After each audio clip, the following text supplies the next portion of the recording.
নারী ও শিশু নির্যাতন দমন আইনের সংশোধনী উপদেষ্টা পরিষদে পাস।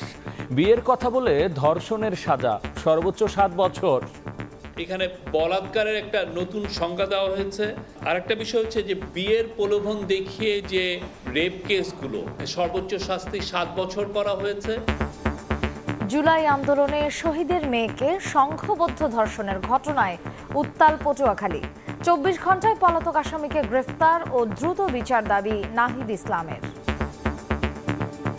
প্রাথমিকভাবে আমরা 24 ঘন্টা দেখব যে 24 ঘন্টার মধ্যে আসামি গ্রেফতার হচ্ছে কিনা এবং মামলার কার্যক্রম এবং বিচারের কার্যক্রমটা দ্রুত বিষয়ে আগাচ্ছে কিনা। যদি সেটা না হয় তাহলে আমরা আমাদের মতো রাজপথে এই বিষয়ে প্রতিবাদ জানাব। দেখছিলেন প্রধান শিরোনাম। রাতের সময় সঙ্গে আছি আমি গোলাম রাব্বি এবং আমি মার্জিয়া শ্রেয়া। এবার অন্যান্য শীর্ষ সংবাদ। 3 এপ্রিলও সরকারি ছুটি। এবার ঈদুল ফিতরে অফিস আদালত বন্ধ টানা 9 দিন। শেষ হলো ঈদ যাত্রায় আগাম টিকিট বিক্রি। কালোবাজারির অভিযোগ। দলগুলোর ঐক্য না হলে সংস্কার করবে নির্বাচিত সরকার বলছে বিএনপি। সংখ্যানুপাতিক পদ্ধতিতে ভোট দাবি জামাতের। এলজিপির সঙ্গে ঐকমত্য কমিশনের বৈঠক। দুদকের জালে এবার জিএম কাদের। মনোনয়ন, বাণিজ্য ও অর্থ আত্মসাতের অভিযোগ। ডব্লিউএইচওতে মিথ্যা তথ্য দিয়ে চাকরি ও সূচনা ফাউন্ডেশনের অর্থ আত্মসাতে পুতুলের বিরুদ্ধে মামলা।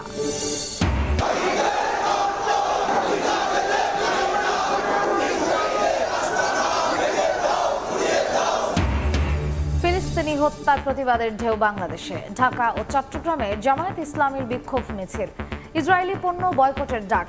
মৃত্যু হয়েছে বিশ্ব বিবেকের, বললেন আমির।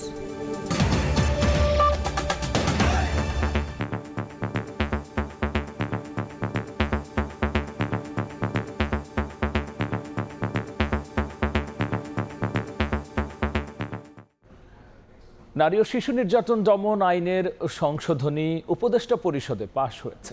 আর এতে বিয়ের প্রলোভন দেখিয়ে ধর্ষণের অপরাধে সর্বোচ্চ সাজা 7 বছর রাখার বিধান রাখা হয়েছে বলে জানিয়েছেন প্রধান উপদেষ্টার প্রেস সচিব। বৈঠকে বিস্তারিত তুলে ধরতে বিকেলে ফরেন সার্ভিস একাডেমিতে সংবাদ সম্মেলনে জানানো হয় 3 এপ্রিলও সরকারি ছুটি থাকবে।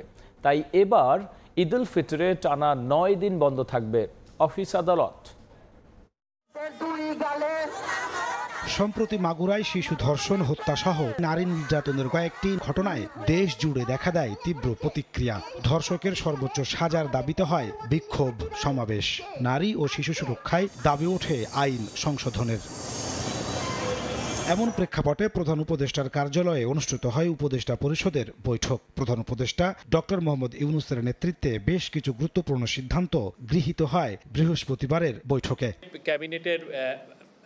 বৈঠকের বিস্তারিত জানাতে ফরেন সার্ভিস একাডেমিতে সংবাদ সম্মেলনের আয়োজন করে প্রধান উপদেষ্টার প্রেস উইং।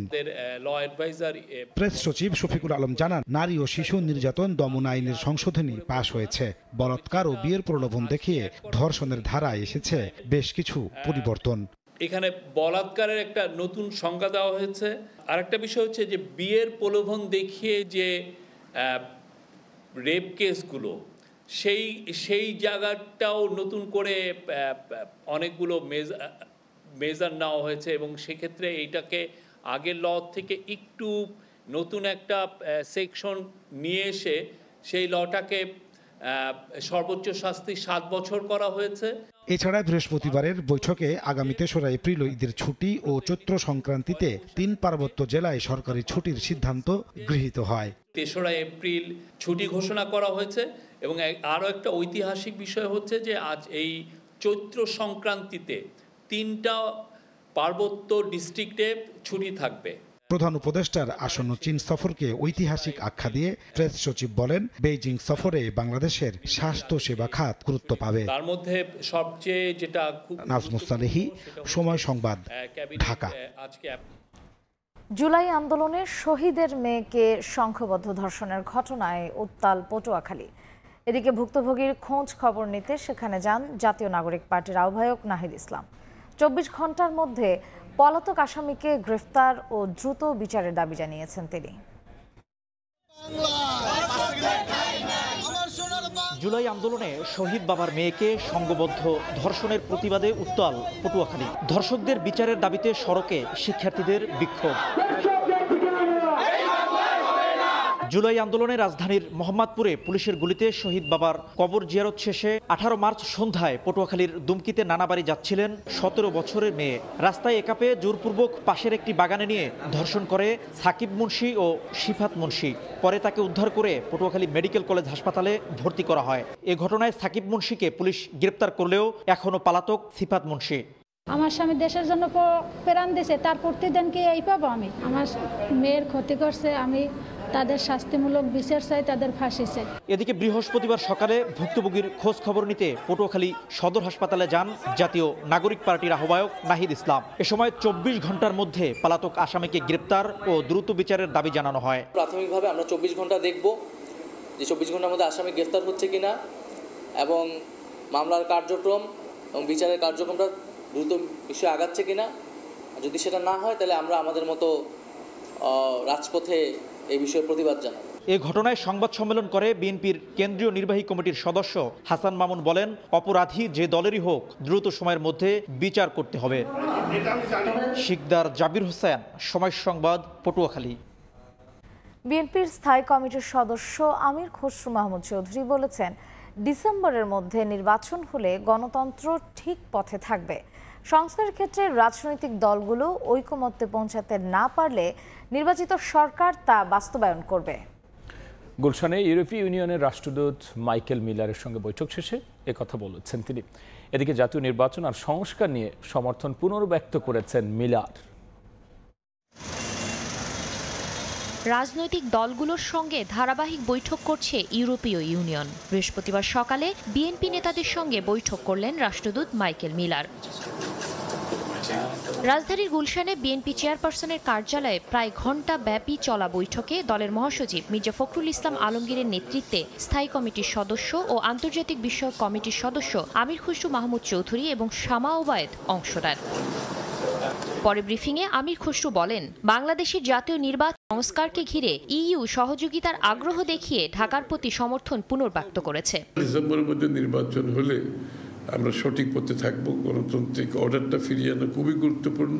ভোটের পরিপ্রেক্ষিতে যে সংসদ হবে, জনগণ যে ম্যান্ডেট দেবে, সেই সংসদ সেই সংস্কারগুলো বাস্তবায়ন করবে। ইলেকট্রাল প্রসেস থেকে শুরু করে প্রতিষ্ঠানগুলো যেগুলো ভেঙে পড়েছে তাদের সমর্থন, ক্যাপাসিটি বিল্ডিং এর জন্য তারা এগিয়ে আসতে রাজি আছে। একই দিনে জাতীয় প্রেস ক্লাবে আলোচনায় অংশ নেন বিএনপি চেয়ারপারসনের উপদেষ্টা জয়নুল আবদিন ফারুক। নির্বাচন ঘিরে ষড়যন্ত্র বানচালের আহ্বান জানিয়ে তিনি বলেন, যারা সরকারকে নিরাশ করতে চায় তাদের ব্যাপারে সতর্ক থাকতে হবে অন্তর্বর্তী সরকারকে। বর্তমানে যে ষড়যন্ত্র চলছে নির্বাচনকে নিয়ে, সেই নির্বাচনের ষড়যন্ত্রকে বানচাল করতে হলে বন্ধুত্বকে আরো জোরদার করতে হবে। নিরাশ হওয়ার পরিকল্পনা আপনাদের আশেপাশে কিছু লোক করছে, এদেরকে সতর্ক করে দেন, নবায়ন করে দেন। নির্বাচনের মাধ্যমে জনগণের প্রতিনিধিত্বশীল সরকার এলে দেশের সার্বিক অবস্থার উন্নতি হবে বলে আশা বিএনপি নেতাদের। শাতিলা শারমিন, সময় সংবাদ, ঢাকা। জাতীয় ঐকমত্য কমিশনে সংস্কার প্রস্তাব জমা দিল জামাত। প্রয়োজনীয় সংস্কারে জামাত সরকারকে যৌক্তিক সময় দিতে প্রস্তুত বলে জানিয়েছেন দলটির সেক্রেটারি জেনারেল মিয়া গোলাম পারওয়ার। সংখ্যানুপাতিক পদ্ধতিতে নির্বাচন সহ 5টি সংস্কার কমিশনের সুপারিশের ওপর মতামত দিয়েছে দলটি। এদিকে সংস্কার বা নির্বাচন নিয়ে কমিশনের ওপর কোনো চাপ নেই জানিয়ে আলী রিয়াজ জানান, নির্ধারিত সময়েই কাজ শেষ করবে কমিশন। সংস্কার বিষয়ে জাতীয় ঐকমত্য কমিশনে প্রস্তাবনা জমা দিল জামায়াতে ইসলামী। বৃহস্পতিবার সকালে দলটির সেক্রেটারি জেনারেল মিয়া গোলাম পরোয়ারের নেতৃত্বে সংসদ ভবনে কমিশন কার্যালয়ে আসেন প্রতিনিধিরা। লিখিত প্রস্তাবনা তুলে দেন কমিশনের সহসভাপতি আলী রিয়াজের হাতে। পরে জামায়াতের সেক্রেটারি জেনারেল বলেন, সংখ্যানুপাতিক পদ্ধতিতে নির্বাচন, রাষ্ট্রপতি প্রধানমন্ত্রীর ক্ষমতার ভারসাম্য আনা সহ 5টি সংস্কার কমিশনের সুপারিশের উপর মতামত দিয়েছেন তারা। এই নির্বাচনটা হতে হবে প্রপোর্শনাল রিপ্রেজেন্টেশন, পিআর পদ্ধতি, সংখ্যানুপাতিক পদ্ধতিতে, যেটা আধুনিক গণতান্ত্রিক বিশ্বের প্রায় 60টিরও বেশি সংখ্যক দেশে এটা কার্যকর আছে। আমরা কিন্তু নির্বাচনের দিন, মাস, বছর, ঘন্টা কিন্তু কখনো আমরা বেঁধে দিইনি। আমাদের কাছে সময়ের চেয়ে বহু ইম্পর্ট্যান্ট হচ্ছে ইলেকশনটা নিরপেক্ষ হবে কিনা। এ সময় জাতীয় ঐকমত্য কমিশনের সহসভাপতি আলী রিয়াজ বলেন, রাজনৈতিক দলগুলোর মধ্যে সংস্কারের ব্যাপারে কোনো সংশয় নেই। রাজনৈতিক দলগুলো চান যে এখনকার যে পরিস্থিতি সেটা থেকে অতিক্রম করার, সেটা থেকে বেরিয়ে আসার পথ হচ্ছে সংস্কার। তাদের দিক থেকে কোনোভাবেই কখনোই অসহযোগিতার তো প্রশ্নই ওঠে না, তারা সর্বাত্মক সহযোগিতা করেছেন। আগামী সপ্তাহে বিএনপি আর ঈদের পর এনসিপি সহ অন্যান্য রাজনৈতিক দল প্রস্তাবনা দেবে বলেও জানান আলী রিয়াজ। হাসান ওয়ালি, সময় সংবাদ, ঢাকা। রাষ্ট্রের যে কোনো সংস্কারে জনগণের প্রত্যক্ষ অংশগ্রহণ জরুরি বলে মনে করেন জাতীয় ঐকমত্য কমিশনের সহসভাপতি আলী রিয়াজ। সকালে সুশাসনের জন্য নাগরিক গোলটেবিল বৈঠকে তিনি বলেছেন, অন্তর্বর্তী সরকারের দায়িত্ব নাগরিকদের চাহিদা অনুযায়ী সংস্কার করা। গণতান্ত্রিক রাষ্ট্র ব্যবস্থায় নাগরিকরা সব ক্ষমতার উৎস, তাই যে কোনো সংস্কারে তাদের প্রত্যক্ষ অংশগ্রহণ জরুরি বলে মনে করেন জাতীয় ঐকমত্য কমিশনের সহসভাপতি আলী রিয়াজ। সাংবিধানিক ব্যবস্থা যেটা অব্যাহত থেকে সুশাসনের জন্য নাগরিক সুজন আয়োজিত গোলটেবিল বৈঠকে তিনি বলেন, এক ব্যক্তির হাতে অধিক ক্ষমতা রেখে কাঠামোগত সংস্কার সম্ভব নয়। যে নাগরিকরা পরপর 3টি নির্বাচনে ভোট দিতে পারেননি, নির্বাচনের নামে যেই প্রহসন হয়েছে, এমনকি প্রহসন শব্দটাও আসলে একটা আন্ডারস্টেটমেন্ট। এটা নাগরিকদের দাবি, এটা রাজনৈতিক দলগুলির দাবি। আপনি খেয়াল করে দেখুন, প্রত্যেকটা রাজনৈতিক দলের সাথে কথা বলে আপনারা বুঝতে পারবেন, এবং তারা প্রকাশ্যে যেভাবেই বলুন প্রত্যেকবারই যেটা বলেছেন সেটা হচ্ছে এই কাঠামোগত ব্যবস্থায় আপনি স্বৈরতন্ত্র মোকাবেলা করতে পারবেন না। বাংলাদেশে ভবিষ্যতে স্বৈরতন্ত্রের উত্থান প্রতিরোধ করতে হলে এই কাঠামোগত পরিবর্তনগুলো লাগবে। একই বৈঠকে নির্বাচন কমিশন সংস্কার কমিশনের প্রধান বদিউল আলম মজুমদার বলেন, সংস্কার হতে হবে এমন যেন কোনো শাসক স্বৈরাচারে পরিণত হতে না পারে। সক্রিয়, সচেতন, সোচ্চার, সংগঠিত জনগোষ্ঠী কিন্তু গণতন্ত্রের রক্ষা কবচ। তো এই উদ্দেশ্যেই কিন্তু আজকের এই আলোচনা। গোলটেবিল আলোচনায় বক্তারা সংবিধান, রাজনীতি, বিচার বিভাগ, নির্বাচন বিষয়ক সংস্কারে জোরারোপ করেন। আমাদের যেটা দরকার সেটা হচ্ছে রুলস অফ দ্য গেম। আমরা মানুষ, ভালো মানুষ দরকার, সেটা ঠিক আছে, কিন্তু একই সাথে এটা মনে রাখা দরকার যে মানুষ হঠাৎ করে ভালো হয়ে যায় না। এখানে গণপ্রজাতন্ত্র এটা গৃহীত হয়ে গেছে 50 বছর ধরে, তারও আগে থেকে আমরা লিখছি। তো হঠাৎ করে সেই শব্দটা পরিবর্তন করা, প্রজাতন্ত্রের জায়গায় নাগরিকতন্ত্র নিয়ে আসা, এটা অযৌক্তিক বলে আমি মনে করি। সংস্কার প্রক্রিয়াকে বাধাগ্রস্ত করার অভিযোগ তুলে যে কোনো মর্মে এটি সম্পন্ন করার আহ্বান জানান তারা। আতাউর কাউসার, সময় সংবাদ, ঢাকা। এলডিপির সঙ্গে বৈঠকের মধ্য দিয়ে শুরু হলো রাজনৈতিক দলগুলোর সঙ্গে জাতীয় ঐকমত্য কমিশনের সংলাপ। বিকেলে জাতীয় সংসদ ভবনে কমিশনের সঙ্গে বৈঠকে বসে দলটির 8 সদস্যের প্রতিনিধি দল। বৈঠক শেষে এলডিপির প্রধান অবসরপ্রাপ্ত কর্নেল অলি আহমেদ জানিয়েছেন, ঐকমত্য কমিশনের দেয়া 166 সংস্কার প্রস্তাবের মধ্যে 120টিতে একমত পোষণ করেছে তার দল।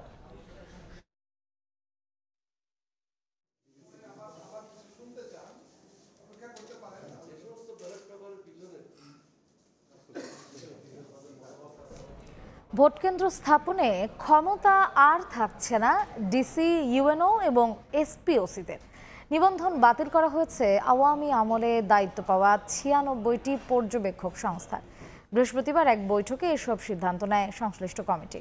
পরে নির্বাচন কমিশনার আনোয়ারুল ইসলাম সরকার বলেন, সুষ্ঠু ও নজিরবিহীন নির্বাচন করতে কমিশন বদ্ধপরিকর। ত্রয়োদশ জাতীয় সংসদ নির্বাচন সামনে রেখে জোরালো প্রস্তুতি নিচ্ছে নির্বাচন কমিশন। সুষ্ঠু নির্বাচন আয়োজনে সকল প্রতিবন্ধকতা দূর করতে বিষয়ভিত্তিক কমিটি নিয়মিত সভা করছে। নানা বিষয়ে অতীতের ভুল শুধরে নতুন নতুন সিদ্ধান্ত নিচ্ছে।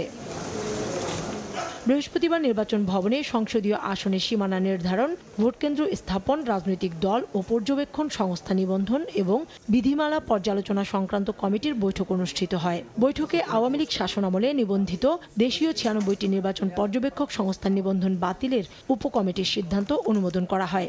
নতুন করে নিবন্ধন দেয়া হবে নির্বাচনের আগে পর্যবেক্ষক সংস্থার।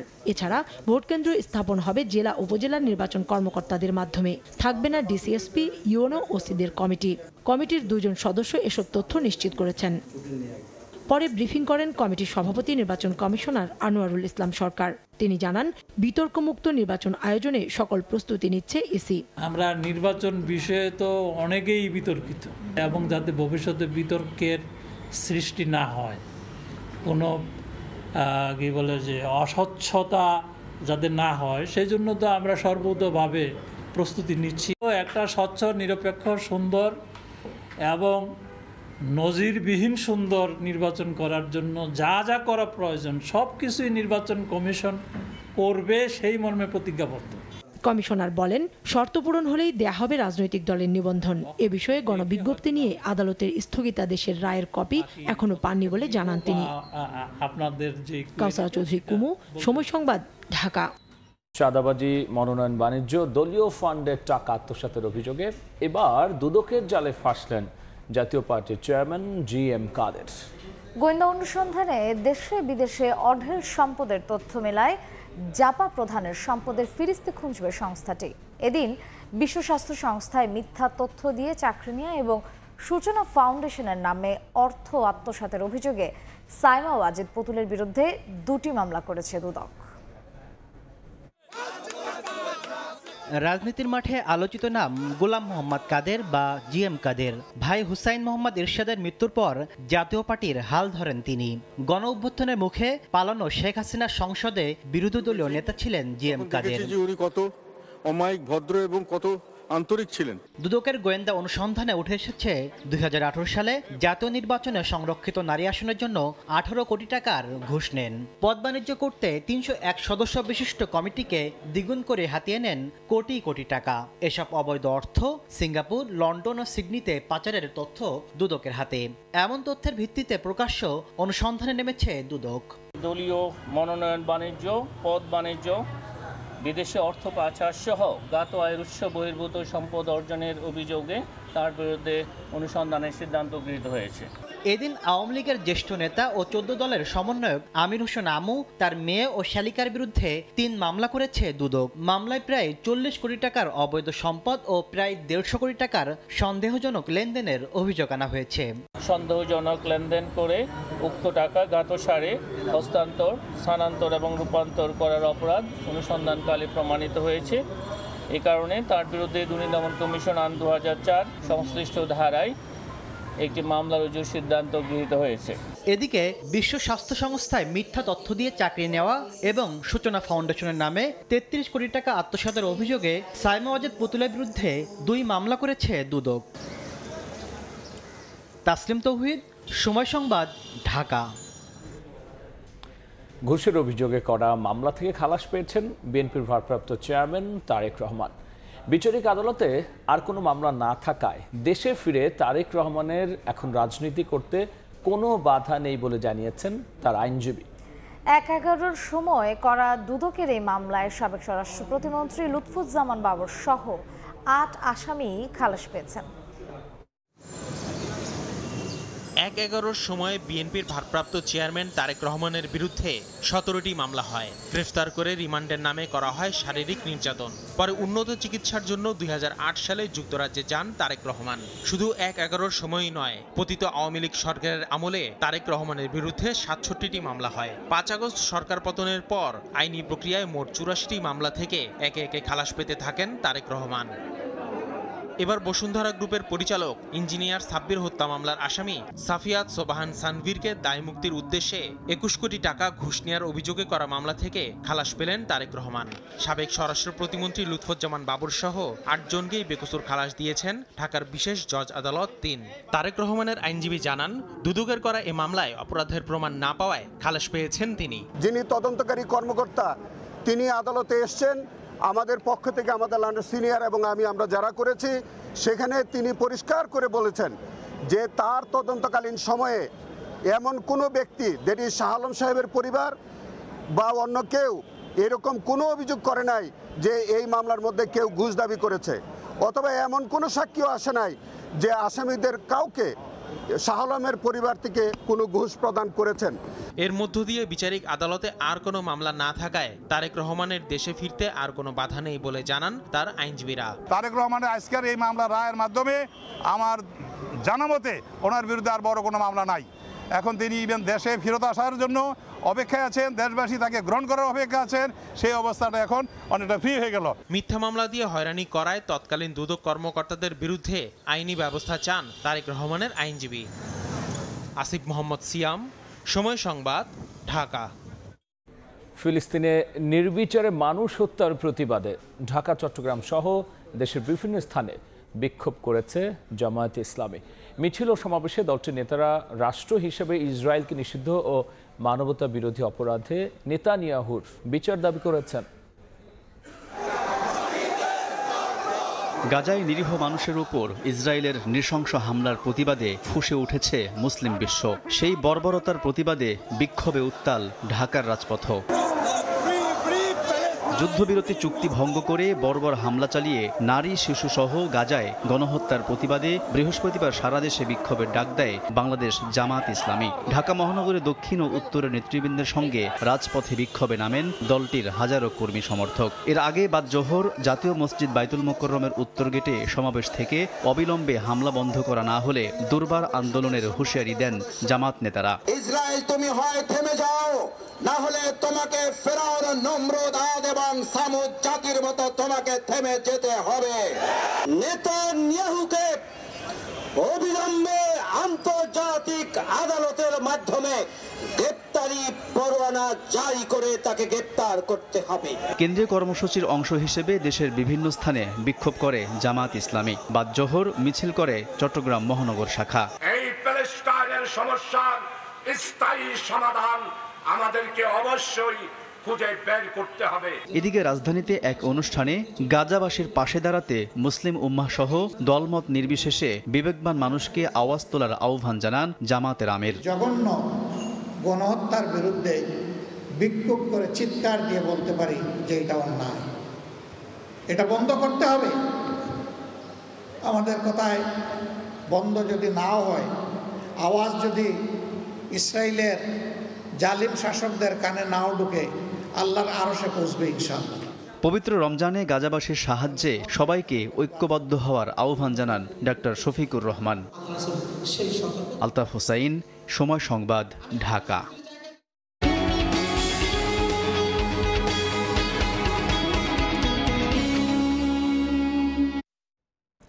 পণ্য প্যাকিং ও ওয়্যারহাউস নির্মাণ ছাড়াই উদ্যোগ নেওয়ার পর 3 মাসেও চালু হচ্ছে না সিলেট বিমানবন্দর থেকে কার্গো সার্ভিস। একের পর এক তারিখ পরিবর্তন করেই চলেছে সিভিল এভিয়েশন। অন্যদিকে কার্গো সেবার জন্য ঢাকা সিলেট যোগাযোগ ব্যবস্থা ও পণ্য সংরক্ষণ অবকাঠামো নিয়ে আশঙ্কায় ব্যবসায়ীরা। প্রায় 2 কোটি টাকা ব্যয়ে সিলেট ওসমানী আন্তর্জাতিক বিমানবন্দর থেকে কার্গো সার্ভিসের সব ব্যবস্থাপনা তৈরি হলেও ঝুলে যাচ্ছে বাস্তবায়ন। 3 বছর আগেই অবকাঠামো নির্মাণ, পরীক্ষা নিরীক্ষার স্ক্যানিং মেশিন বসানো সহ সব ধরনের কাজ শেষ করে সিলেট বিমানবন্দর কর্তৃপক্ষ, কিন্তু নানা জটিলতায় তা আটকে আছে বছরের পর বছর। সবশেষ চলতি বছরের জানুয়ারিতে চালু হওয়ার কথা থাকলেও তা পিছিয়ে বেবিচক নতুন পরিকল্পনার কথা জানিয়েছিল চলতি মাসে। আইকাও থেকে একটা অনুমোদন লাগে, সেই সার্টিফিকেশনের জন্য ওয়েট করছে। এদিকে গ্রাউন্ড হ্যান্ডলিংয়ে কার্গো সার্ভিসের সব ধরনের সেবা দিতে প্রস্তুত বলে জানিয়েছে বাংলাদেশ বিমান। সিলেট থেকে বিশ্বের যে কোনো গন্তব্যে বিমানযোগে পণ্য পরিবহনের ক্ষেত্রে সেবা দেওয়ার জন্য বিমান Bangladesh airlines as a ground handling agent সম্পূর্ণ প্রস্তুত। আমরা আমাদের দিক থেকে আমাদের গ্রাউন্ড সাপোর্ট ইকুইপমেন্ট ওয়াইজ আমাদের RA3 ডেজিগনেটেড এরিয়া, যেটা কিনা ইউরোপিয়ান এভিয়েশন সেফটি এজেন্সি কর্তৃক একটা নির্ধারিত বাধ্যবাধকতা, সেটারও কাজ আমরা সম্পূর্ণ করেছি। ACC 30 সহ সব কাজ আমরা সম্পন্ন করেছি। মূলত সিলেট অঞ্চলের প্যারিশেবল পণ্য রপ্তানি প্রাথমিকভাবে মূল লক্ষ্য বেবিচকের, কিন্তু বাণিজ্যিকভাবে ঢাকার পরে সিলেট এয়ারপোর্টকে কার্গো সার্ভিসের দ্বিতীয় অপশন হিসেবে তৈরি করা হলেও ব্যবসায়ীরা বলছেন যোগাযোগ সহ নানা সংকটের কথা।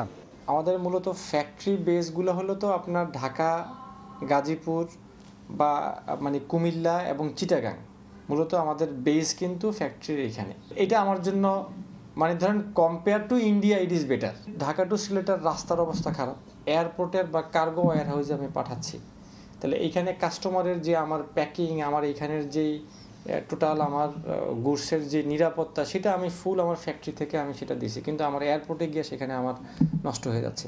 এখন এই ইন বিটুইন কিন্তু আমিও জানতেছি না যে আমার মালটা নষ্টভাবে বাইরের কাছে যাচ্ছে নাকি না প্রপার শেপে যাচ্ছে। তথ্য বলছে ব্যবসায়িকভাবে লাভ ক্ষতির হিসাব না কষেই সিলেট বিমানবন্দরে নির্মাণ করা হয়েছে কার্গো অবকাঠামো। পণ্য স্ক্যানিংয়ে 2টি এক্সপ্লোসিভ ডিটেকশন সিস্টেম বা EDS মেশিনের মধ্যে অচল হয়ে রয়েছে একটি। এছাড়া এখনও কার্গো সার্ভিসের অনুমতিও মেলেনি আইকাও থেকে। কাজল আব্দুল্লাহ, সময় সংবাদ, ঢাকা। কোনোভাবেই শৃঙ্খলায় আসছে না রাজধানীর গণপরিবহন ব্যবস্থা। বাস রুট রেশনালাইজেশনকে নতুন মোড়কে আনার আশা জাগানো গোলাপি বাসও হতাশায় ডুবিয়েছে নগরবাসীকে। রাজধানীর গণপরিবহন খাতকে শৃঙ্খলায় আনতে এতদিন নিয়ম করে বৈঠক করত বাস রুট রেশনালাইজেশন সংক্রান্ত কমিটি, কিন্তু 5 আগস্টের পট পরিবর্তনের পর এখন আর তাও হচ্ছে না। বাস রুট রেশনালাইজেশনকে পাশ কাটিয়ে বেসরকারি উদ্যোগে 6 ফেব্রুয়ারি চালু হয় কাউন্টার ভিত্তিক নির্দিষ্ট রঙের বাস চলাচল। প্রথম রুট হিসেবে আব্দুল্লাপুর হয়ে রাজধানীতে প্রবেশ করা সব বাসের রং নির্ধারণ করা হয় গোলাপি, কিন্তু কদিন যেতে না যেতেই মুখ থুবড়ে পড়ে এ ব্যবস্থা। সব জায়গায় নেই কাউন্টার, তাই ই টিকেটিং ব্যবস্থাও চালু হবার আগেই বন্ধ।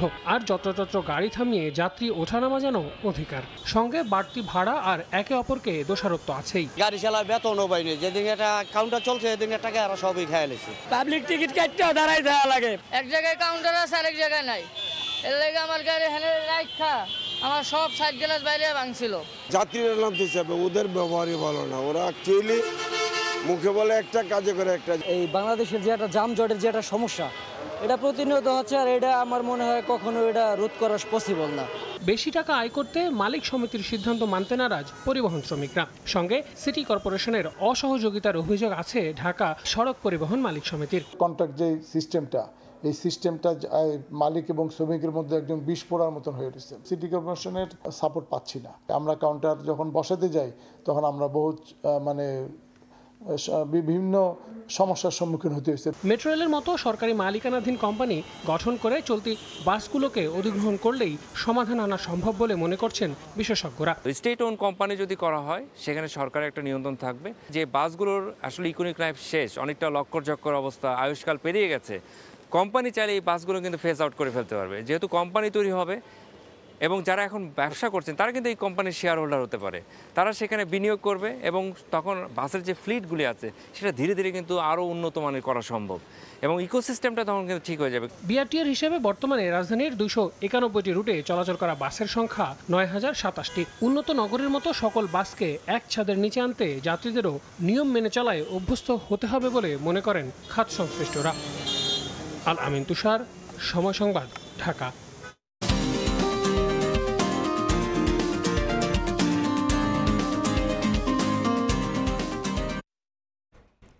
ঈদ কেনাকাটা সারতে অনেকেই আসছেন জুয়েলারি দোকানে। বিক্রেতারা বলছেন বছর ব্যবধানে এবার স্বর্ণালংকার বিক্রি কমেছে 30 থেকে 40%। নারী রঙের শোভাবর্ধনে বরাবরই কদর ধরে রেখেছে স্বর্ণালংকার। উৎসবে যার চাহিদা বাড়ে খানিকটা। ঈদের সময় শপিং তো করতেই হবে, ফ্যামিলির জন্য, নিজের জন্য, এটা তো ভালো লাগা। শখটা পূরণ হলো, আবার আমার অ্যাসেট হিসেবে কিনলাম। বছর ব্যবধানে 1 ভরি স্বর্ণের দাম বেড়েছে প্রায় 44,000 টাকা। তাই উৎসব রাঙাতে এবার অনেক হিসাব কষেই স্বর্ণালংকার কিনতে হচ্ছে বলে জানান ক্রেতারা। হিসাব করে আমাদেরকে অ্যাডজাস্ট করতে হয়, 10 বার ভাবতে হয় যে এটা কিনতে পারবো কি। বিক্রেতারা বলছেন উচ্চ মূল্যের কারণে এবার তাদের বিক্রি নেমেছে প্রায় অর্ধেকে। 30% বেচাকেনা কমে যাচ্ছে। অনেক দিন আছে আমরা বউনি করতে পারি না। পুরনো অলংকার বদল করে নতুন ডিজাইনের গহনা কেনার প্রবণতা বেশি বলে জানান দোকানিরা। কামরুল হাসান সবুজ, সময় সংবাদ, ঢাকা। এফসি এশিয়ান কাপ বাছাইয়ের ম্যাচ খেলতে ভারত পৌঁছেছে বাংলাদেশ দল। ভারত ম্যাচের আগে প্রস্তুতির জন্য দীর্ঘ সময় পেয়েছে লাল সবুজ দল। বাংলাদেশ ম্যাচের আগে মালদ্বীপের বিপক্ষে ভারত বড় জয় পেলেও তা নিয়ে চিন্তিত নন হাভিয়ের কাবরেরা শিশুরা। দলে নেই কোনো ইনজুরি সমস্যা। প্রাথমিক স্কোয়াডে 4 জনকে বাদ দিয়ে 24 ফুটবলার দিয়েই ভারত গেলেন হাভিয়ের কাবরেরা। আজ শিলং পৌঁছে বিশ্রামে আছে টিম বাংলাদেশ। কাল অনুশীলন করার কথা আছে হামজা জামালদের। এ পর্যায়ে শিশু সংবাদ জানিয়ে দিচ্ছি আরেকবার। নারী ও শিশু নির্যাতন আইনের সংশোধনী পাশ। বিয়ের কথা বলে ধর্ষণের সাজা সর্বোচ্চ 7 বছর। পটুয়াখালীতে স্কুল ছাত্রীকে সংঘবদ্ধ ধর্ষণের দ্রুত বিচার দাবি নাহিদ ইসলামের। 3রা এপ্রিলও সরকারি ছুটি। এবার ঈদ উল ফিতরে অফিস আদালত বন্ধ টানা 9 দিন। শেষ হলো ঈদ যাত্রায় আগাম টিকিট বিক্রি, কালোবাজারির অভিযোগ।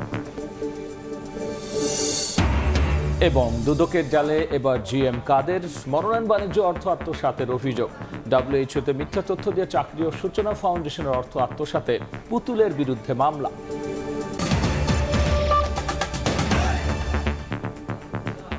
এই ছিল রাতের সময়। সঙ্গেই থাকুন সময়।